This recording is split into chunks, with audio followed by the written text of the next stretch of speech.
Olá, crianças do terceiro ano. Estamos com mais uma videoaula, né? A nossa aula é de Ciências da Natureza. A nossa aula de ciência hoje nós vamos aprender sobre o solo, né? Observando o solo. Você vai pegar seu livro didático, Novo Pitanguá, na página 38 a 51. Na página 38, né? Observando o solo. Então, veja a enorme escavação no solo ali que um grupo de pessoas ela realizou. Era uma mina de diamantes com 1.200 metros de diâmetro e 525 metros de profundidade. Aí você vai estar respondendo essas perguntinhas, né? Qual é a principal componente do ambiente mostrado, então, aqui nessa foto? Por que o ser humano escavou o solo da região da mina mostrada aqui na foto?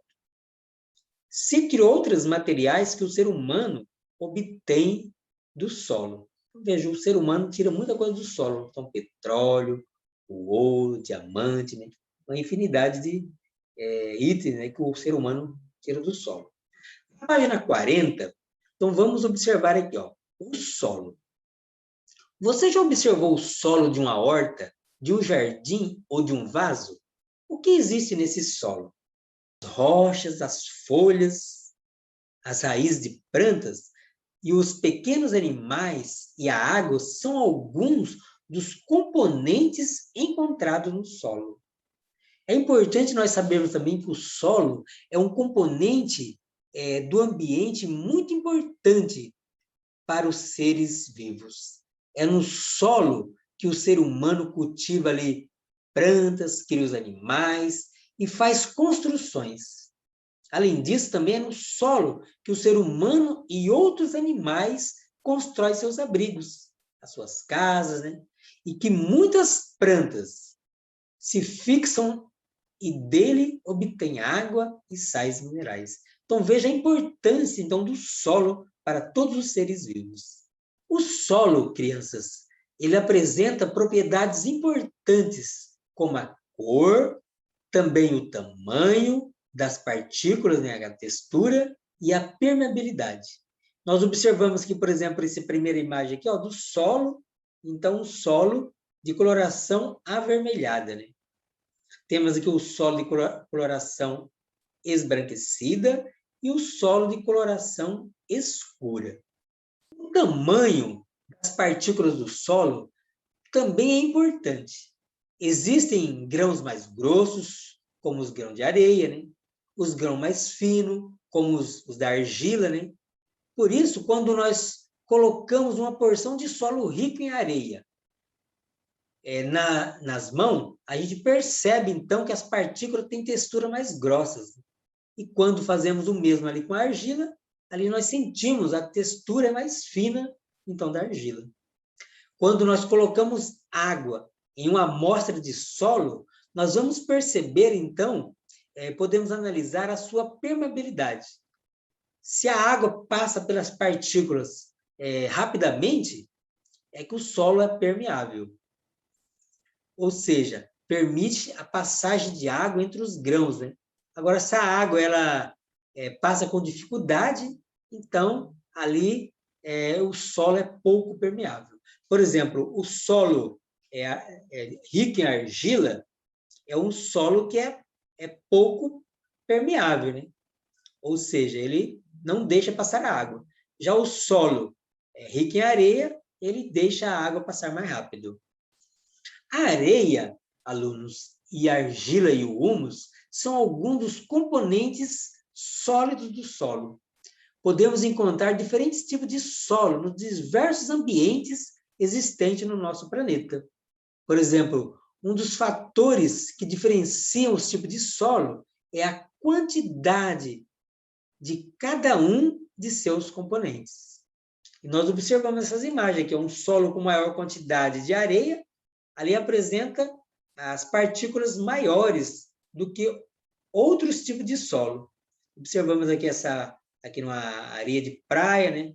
Esse outro solo aqui, uma argila, e esse solo aqui, humus, rico em nutrientes, que é o humus.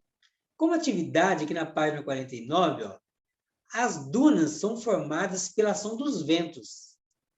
que carregam as partículas de areia de um local para outro, alterando o formato das dunas.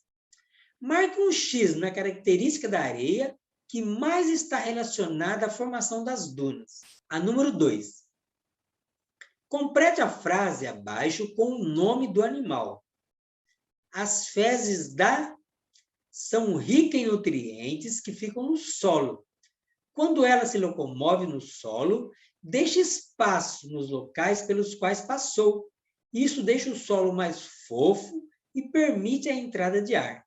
Escreva sobre a importância desses animais para o desenvolvimento das plantas no solo. A número 3.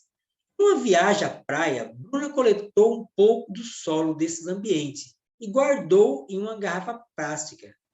Ao chegar em sua casa, ela providenciou 2 funis e filtros de papel e colocou um pouco do solo da praia em um dos funis e no outro o solo do jardim da sua casa.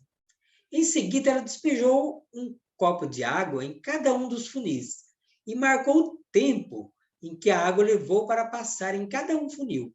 Ela percebeu que no solo da praia, a água levou menos tempo para passar. Então, você vai agora marcar um X nas opções mais adequadas em cada caso. O primeiro quadrinho é assim, ó.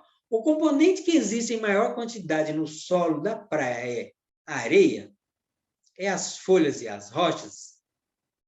A outra, provavelmente o solo da casa de Bruna tem maior quantidade de areia ou de argila. Aí você vai responder qual você acha que é correto. A número 4. O artesão ao lado está fazendo um jarro de argila.